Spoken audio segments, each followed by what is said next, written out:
تو بابا زمرن عقیدت محبت سے پڑھے الصلاۃ والسلام علیک یا رسول اللہ، الصلاۃ والسلام علیک یا حبیب اللہ صلی اللہ تعالی علیہ وسلم۔ ہم اہل سنت و جماعت کے لوگ سنتوں پر عمل کرنے کی عادت بنانی چاہیے۔ چٹائی پہ بیٹھنا سرکار دو عالم صلی اللہ تعالی علیہ وسلم کی سنت ہے۔ اگر جگہ نہ ہو تو یہاں سامنے جگہ کافی ہے، کھڑے ہونے سے بہتر جو بھی انتظام کیا گیا انتظامیہ نے اپنی سکت کے اعتبار سے آپ کی سہولتوں کے لیے سامنے جگہ خالی ہے بہت ساری، کھڑے نہ رہیں، برائے کرم مہربانی ہوگی آپ لوگ بیٹھ جائیں تاکہ انتظام میں کوئی پریشانی نہ ہو، نظام کو درہم برہم نہ ہونے کے دیا جائے۔ لہٰذا میں اب حضرت والا کی شان میں چند اشعار کہہ رہا ہوں، حضرت کا تعارف انہی اشعار میں ہوں، آپ سمجھ جائیں میں حضرت والا سے مخاطب ہوں۔ چلا وہ تیر جو تیری کمان میں ہے، چلا وہ تیر جو تیری کمان میں ہے، کسی کی آنکھ میں جادو تیری زبان میں ہے، کسی کی آنکھ میں جادو۔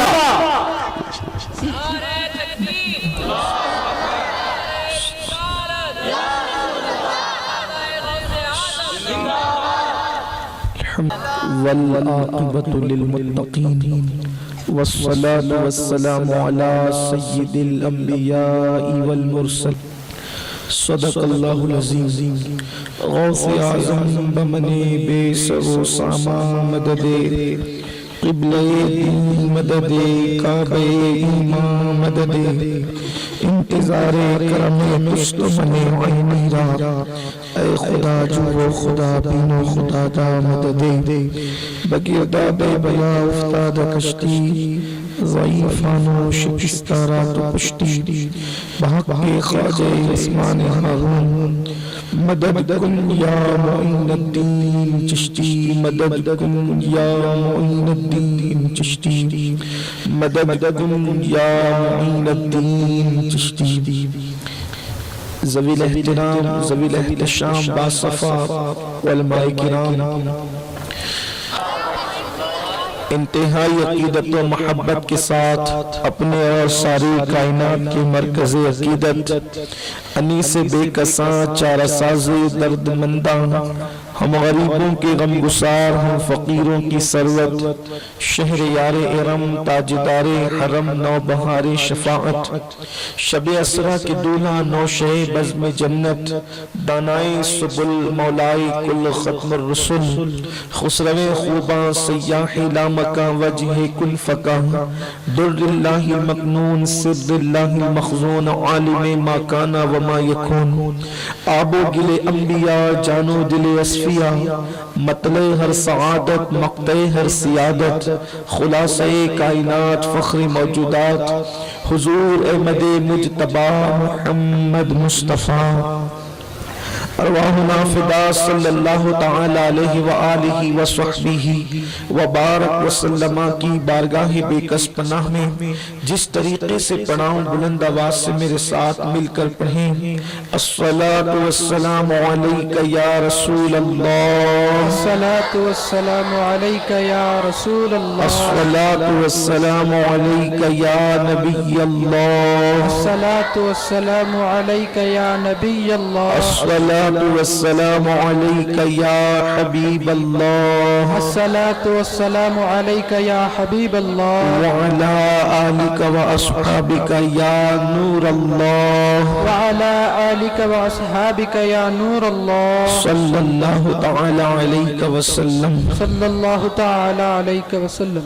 پھر کے گلی گلی تباہ ٹھوکریں سب کی کھائیں کیوں، پھر کے گلی گلی تباہ ٹھوکریں سب کی کھائیں کیوں، دل کو جو عقل دے خدا تیری گلی سے جائیں کیوں، رخصت قافلہ کا شور گش سے ہمیں اٹھائیں کیوں، سوتے ہیں ان کے سائے میں کوئی ہمیں جگائے کیوں، غفلت شیخ و شاب پر ہنستے ہیں طفل شیر خوار، غفلت شیخ و شاب پر ہنستے ہیں طفل شیر خوار، کرنے کو گدگدی عبث آنے لگی بہائی کیوں، ہے تو رضا نرا ستم جرموں پہ گر لجائیں ہم، ہے تو رضا میرا ستم، جرموں پہ گر لجائیں ہم، کوئی بجائے سوزے غم، سازے طرب بجائے کیوں۔ سبحان اللہ۔ آج کی محفل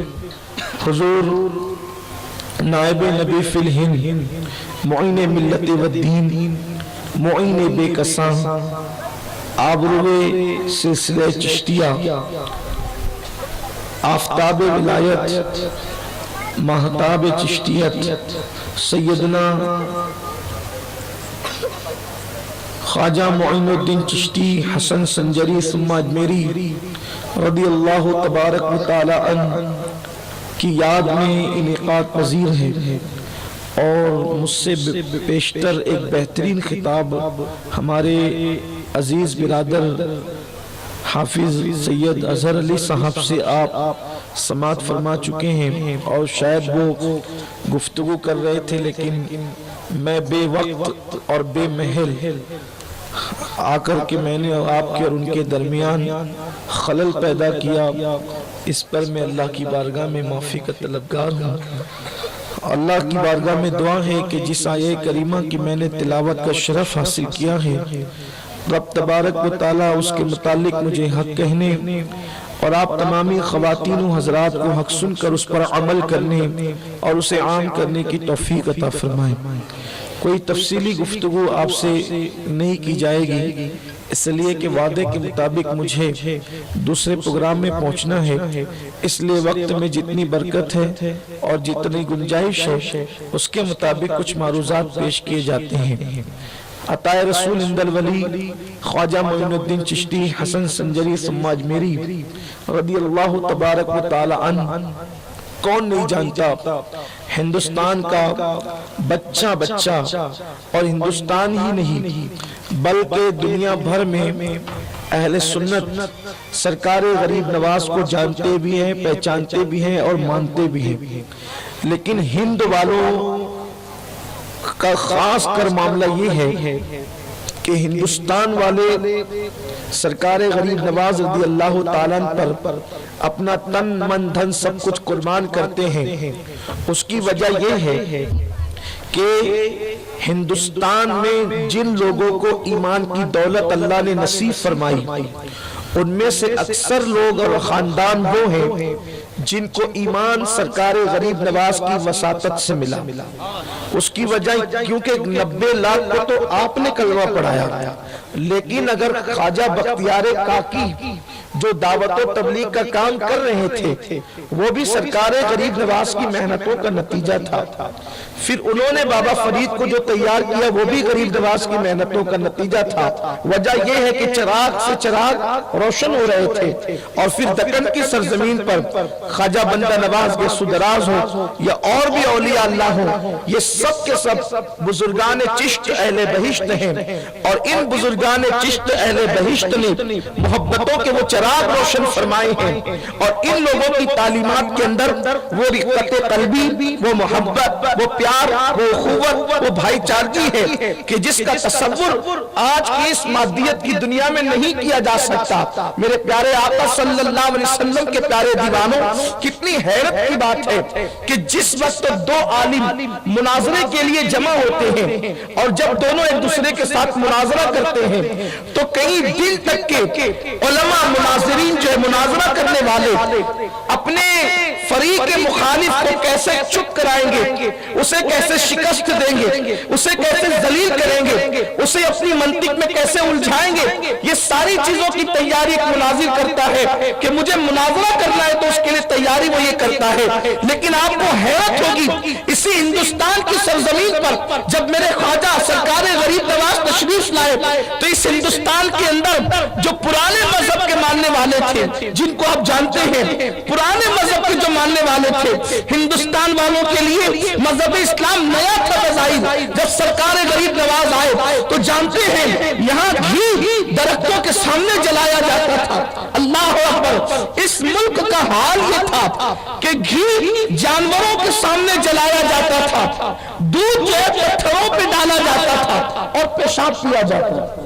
آپ غور فرمائیں ہندوستان کا حال غریب نواز کی آمد سے پہلے یہ تھا، کوئی ڈھکی چھپی بات نہیں ہے، گھی بتوں کے سامنے جل رہے تھے، دودھ پتھروں پہ انڈیلے جا رہے تھے اور پیشاب انسان پی رہا تھا۔ کتنی الٹ سوچ تھی، اور ایک خدا وحدہ لا شریک کو چھوڑ کر کوئی درخت کی عبادت کر رہا ہے، کوئی چوہے کی عبادت کر رہا ہے، کوئی گوبر کی عبادت کر رہا ہے، کوئی دریا کی عبادت کر رہا ہے، کوئی آسمان کی عبادت کر رہا ہے، کوئی سورج کی عبادت کر رہا ہے، کوئی زمین کی عبادت کر رہا ہے۔ ہزاروں لاکھوں معبود تلاش کیے گئے تھے، لوگ جن کی عبادت میں مصروف تھے۔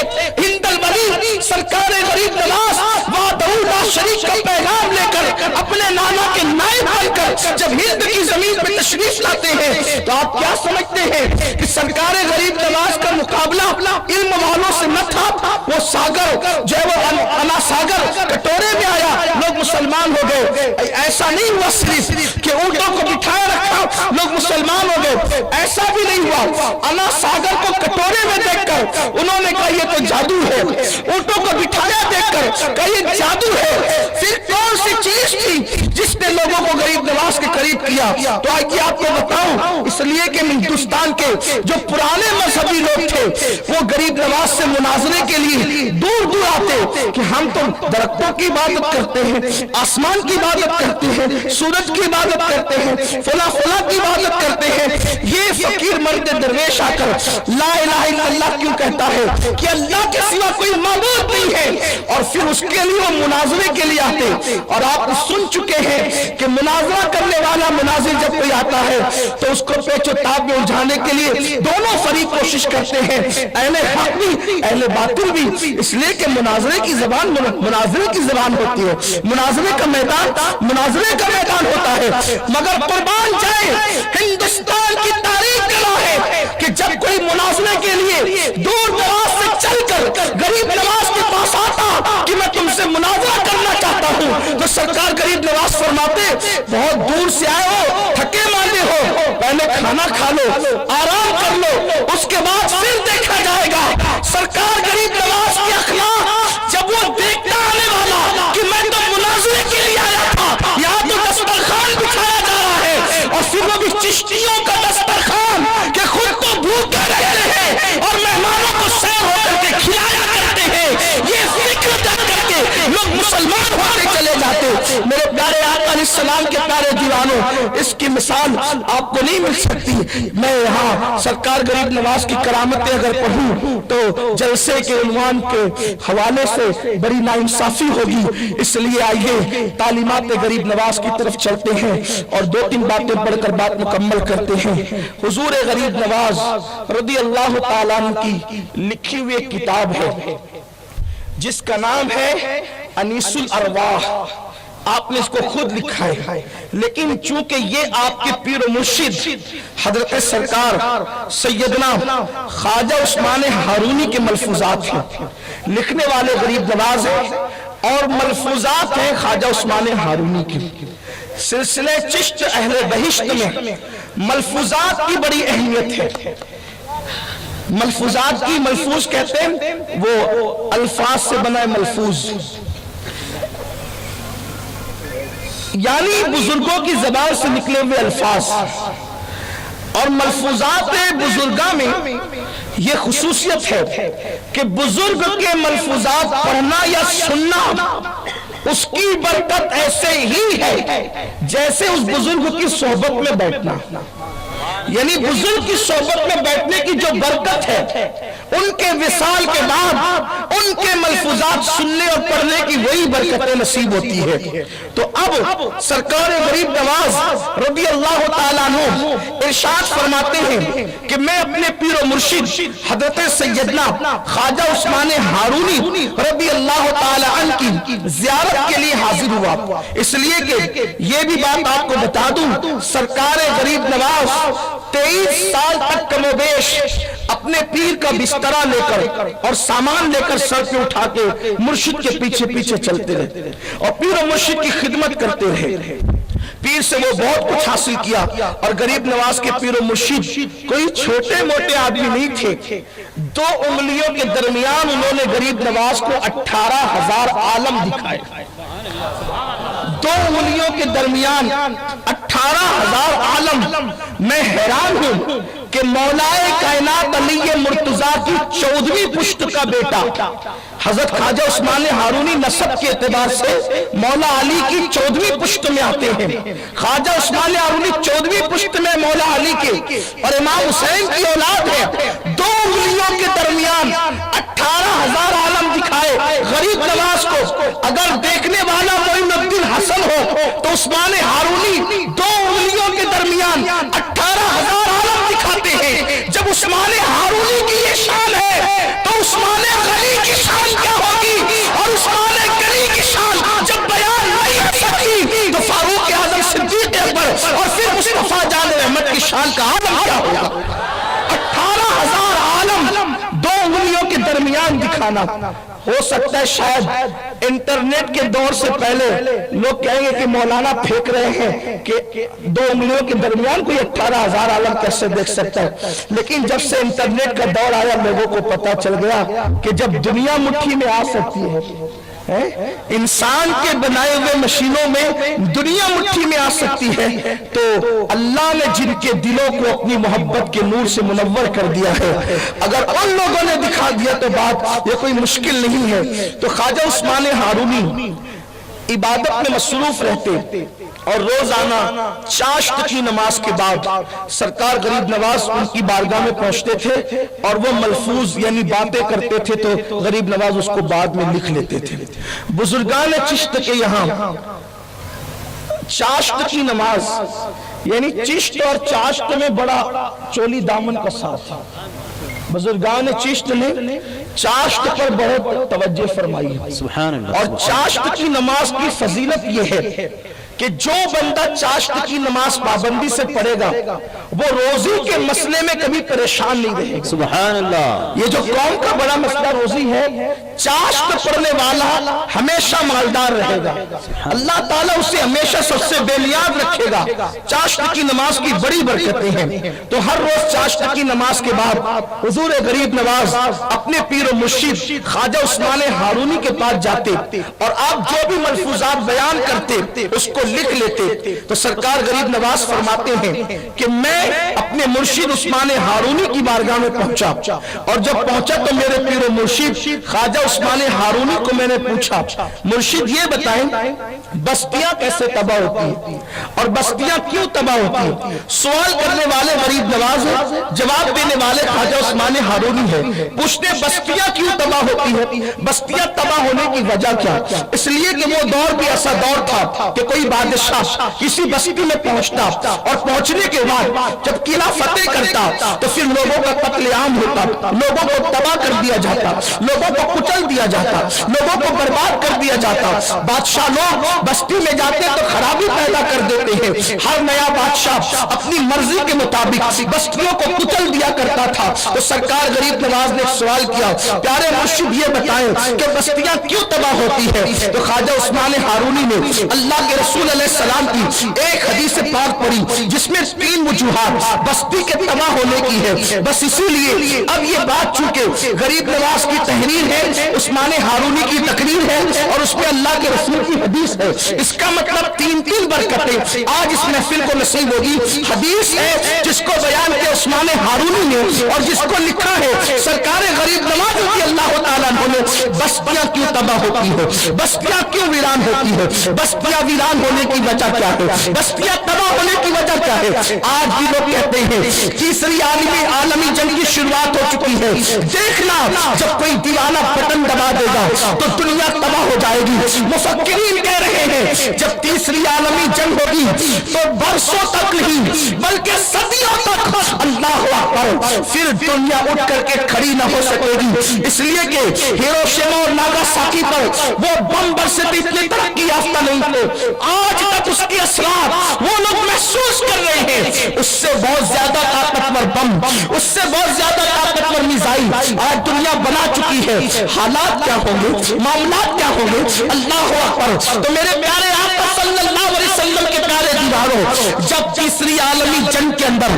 دنیا تباہ ہو رہی ہوگی، لوگ برباد ہو رہے ہوں گے، بستیاں اجڑ رہی ہوگی، اگر یہ حدیث ہماری نظروں میں رہے گی اور ہم اس پر عمل کریں گے انشاءاللہ، تو اللہ ہمیں تحفظ فراہم فرمائے گا. سرکار غریب نواز رضی اللہ تعالیٰ فرماتے ہیں، جب میں نے پوچھا بستی کیوں تباہ ہوتی ہے، تو میرے پیر و مرشد نے کہا معین الدین حسن، جب کسی قوم میں 3 باتیں پیدا ہو جائے تو اللہ پھر اس بستی کو ویران کر دیتا ہے، اس بستی کو تباہ کر دیتا ہے، اس بستی کو اجاڑ دیتا ہے.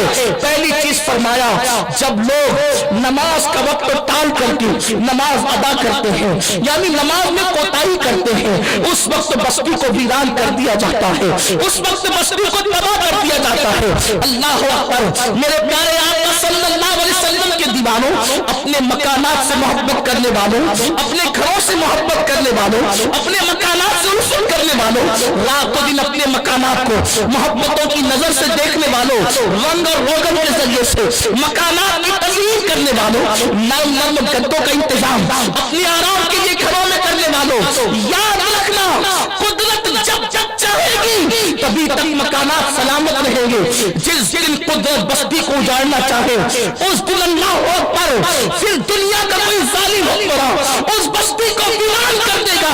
اور سرکار عثمان ہارونی کہتے ہیں، اللہ کے رسول صلی اللہ علیہ وسلم فرماتے ہیں، جب نماز کی کوتاہی کی جائے، نماز کے حوالے سے سستی کی جائے، بستی ویران کر دی جاتی ہے، بستی تباہ کر دی جاتی ہے. آپ اندازہ کریں، جس قوم کا 95% حصہ، جس قوم کی 95% آبادی مسجدوں سے اور نمازوں سے کوسوں دور ہے، آخر وہ کتنے دن تک خیر منائیں گے، کتنے دن تک سکون کی سانس لیں گے.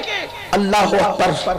آج انسان اپنے مکان کی آبادی کے لیے رات دن محنت کر رہا ہے، مگر سن لو، اگر اللہ کے گھر اسی طرح ویران ہوتے رہے، اگر خدا کے گھروں کو اسی طرح ویران کیا گیا، تو بہت دن تک کے اپنے مکانات بھی سلامت نہیں رہیں گے. یہ امت ہر دن نت نئے مسائل سے دوچار ہے، کبھی یہ مسئلہ، کبھی یہ مسئلہ، کبھی یہ مسئلہ. ہم اس کی چوکھٹ پر، اس کی چوکھٹ پہ، کبھی اس کے در، کبھی اس کے در، کبھی در بدر پھر رہے ہیں.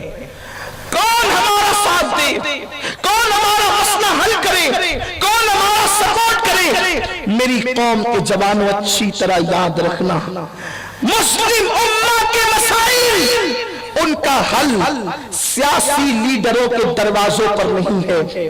مسلم امت کے مسائل کا حل کل بھی اللہ کی بارگاہ میں تھے، آج بھی اللہ کی بارگاہ میں ہے، اور قیامت تک اللہ کی بارگاہ میں رہیں گے. اس امت نے سجدہ چھوڑ کر بہت برا کیا، اس امت نے سجدے سے کوتاہی کر کے بڑا برے انجام پر پہنچے. جانتے ہیں آپ آج ہمارے ساتھ کتنے مسائل ہیں؟ دیکھیے، ایک مسئلہ ہے بچیوں کو رشتے نہیں، ایک مسئلہ ہے جوان اولاد ماں باپ سے بغاوت، ایک مسئلہ ہے میاں بیوی وہ محبت نہیں، وہ پیار نہیں، وہ الفت نہیں. یعنی گھر گھر جل رہا ہے، ہر گھر جل رہا ہے. کبھی سوچا ان گھروں کے جلنے کی وجہ کیا ہے؟ آئیے بخاری شریف کی ایک حدیث پاک کا مفہوم آپ کے سامنے پیش کریں.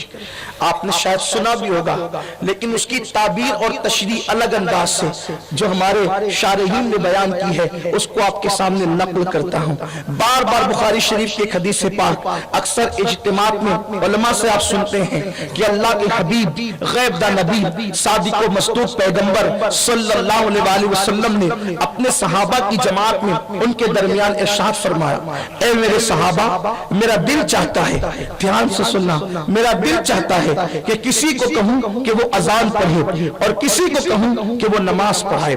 سرکار علیہ السلام نے یہ نہیں کہا کہ میں نماز پڑھاؤں، بلکہ کیا فرمایا، میں کسی کو اذان دینے کا حکم دوں اور کسی دوسرے بندے سے کہوں کہ وہ میری مسجد میں نماز پڑھا دے.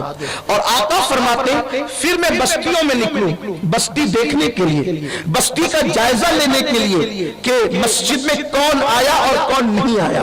اللہ کے حبیب صلی اللہ علیہ وسلم فرماتے ہیں تو جو مسجد میں نماز کے لیے پہنچ گئے وہ تو پہنچ گئے، اب جو مسجد میں نماز کے لیے نہیں آئے، اللہ کے حبیب علیہ السلام فرماتے ہیں کسی کو کہوں کہ اذان دے، کسی کو کہوں نماز پڑھائے اور میں بستی میں نکل جاؤں اور ان گھروں کو آگ لگا دوں جس گھر کے لوگ مسجد میں نماز پڑھنے کے لیے نہیں آئے۔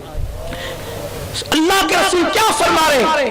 فرماتے میں ان گھروں میں آگ لگانا چاہتا ہوں، ان گھروں کو جلا دینا چاہتا ہوں جس گھر کے لوگ مسجد میں نماز کے لیے نہیں آئے۔ اپنے گھروں سے پیار کرنے والوں، رات و دن محنت کر کے اپنے گھروں کو سجانے سنوارنے والوں، یہ رحمت للعالمین کا تیور ہے ان لوگوں کے لیے جو مسجد میں آ کر نماز نہیں پڑھتے، جو مسجد میں نماز کے لیے حاضر نہیں ہوتے۔ فرمایا میں چاہتا ہوں ان کے گھروں کو آگ لگا دوں جس گھر کے لوگ مسجد میں نماز پڑھنے کے لیے نہیں آئے ہو۔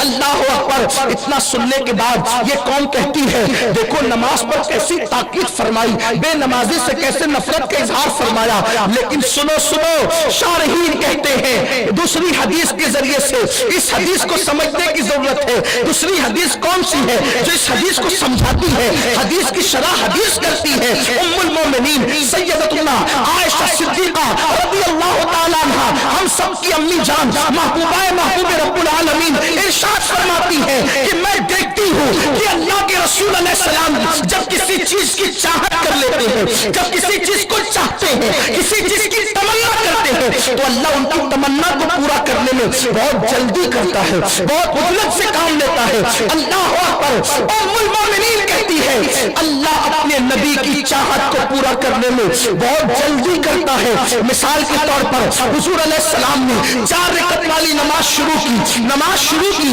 دوسری رکعت میں خیال آیا کہ کاش بیت المقدس جو قبلہ ہے وہ قبلے کی بجائے میرے دادا کا بنایا ہوا قبلہ کعبہ قبلہ بن جائے، یعنی کعبۃ اللہ قبلہ بن جائے۔ حضور کو دوسری رکعت میں خیال آیا بیت المقدس کی بجائے کعبہ قبلہ ہو جائے۔ اللہ اکبر۔ اللہ نے ان کی مراد، ان کی خواہش، ان کی تمنا پوری کرنے میں کتنی جلدی کی کہ تیسری رکعت بھی ہونے نہیں دیا۔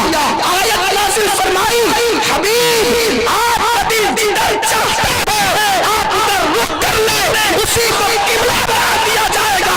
اللہ اکبر۔ مولا ابھی تو نماز نہیں ہوتی، ابھی نماز نہیں ہوئی تو گویا تو قدرت کا رقیب کہے گا قدرت کی نماز بعد میں ہوگی، اللہ کی عبادت بعد میں ہوگی، پہلے محبوب تیری چاہت پوری ہوگی۔ ہم تو بے نیاز ہیں، ہمیں عبادت سے کیا کرے، ہمیں تیری ادائیں پسند ہے، تیری صورت زمانے سے نرالی ہے، تیری ہر ادا پیارے دلیل بے مثالی۔ نعرہ تکبیر، اللہ، نعرہ رسالت، علماء اہل سنت۔ اللہ اپنے محبوب کی چاہت کو پورا کرنے میں بہت جلدی کرتا ہے، نماز بھی پوری نہیں ہونے دیتا، چاہتے محبوب پوری کر دیتا ہے نا۔ دیکھیں چاہت کتنی جلدی پوری ہوتی ہے۔ حضور ایک دن سر جھکا کے بیٹھے، دل میں خیال آیا تورات آئی بدل دی گئی، انجیل آئی بدل دی گئی، جو قرآن مجھ پہ نازل ہو رہا ہے لوگ بدل تو نہیں دیں گے؟ حضور سوچ رہے ہیں چاہت میں مجھ پہ نازل ہونے والا قرآن محفوظ رہے، تورات اور انجیل کی طرح اس کا انجام نہ ہو۔ ابھی حضور سوچ رہے ہیں، نہ دعا کی نہ آسمان کی طرف نگاہ اٹھی، بس جبریل آ گئے، انا نحن نزلنا الذکر وانا لہ لحافظون۔ یہ قرآن اب ضائع نہیں ہوگا، ہم اس کی حفاظت کریں گے۔ حضور کی چاہت کو پورا کرنے میں کتنی جلدی۔ اللہ کے حبیب علیہ السلام سے پوچھا یا رسول اللہ اور امتوں کی عمریں لمبی تھی، ہماری عمر چھوٹی ہے، اب بتائیں ان کی نیکیاں زیادہ ہوگی ہماری نیکیاں کم ہوگی؟ حضور نے سر جھکا لیا۔ امت کا سوال درست ہے،